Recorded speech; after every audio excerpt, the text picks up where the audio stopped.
All right, one more video here. This is what you've been waiting for.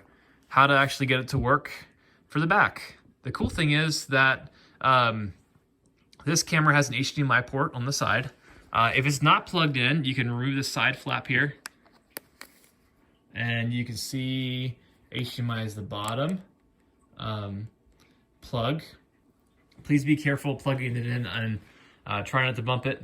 But the good news is once that's plugged in, it automatically sends a signal to the back. It doesn't require this camera to be on or recording in order to send a signal back. It does, however, require it to be on the video mode, which is right here. So the point right now points to the photo mode.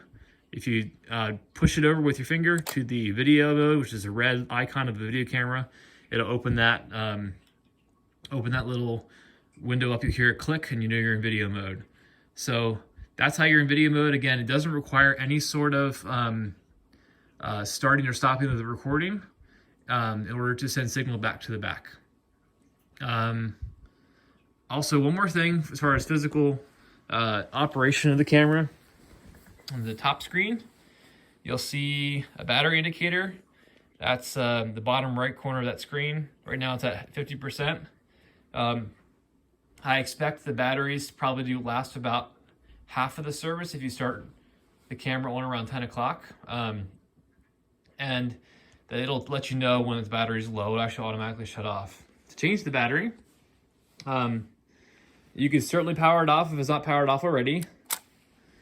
And on the bottom of the camera is a battery door. You'll use your finger to engage the little holder, that'll open the battery flap. And you can see it's a metal part. And then there's also a little tab in there that you release with your finger. So it's like a fail-safe. And that tab is this white object right there. You push with your finger and it's gonna drop the battery out. So just be careful, mindful that it might drop onto the floor. Batteries here, pretty simple to use. The up arrow tells you where it goes. It can only go in one way. So those metal contacts right there go into the camera. It slides in until you hear that click. Okay, and then we slide the battery door back up to lock it. So 2 clicks, and then you're ready to power back on again. And if you're already in video mode, which you should be, it should power right back on. It'll start sending the signal back to the back.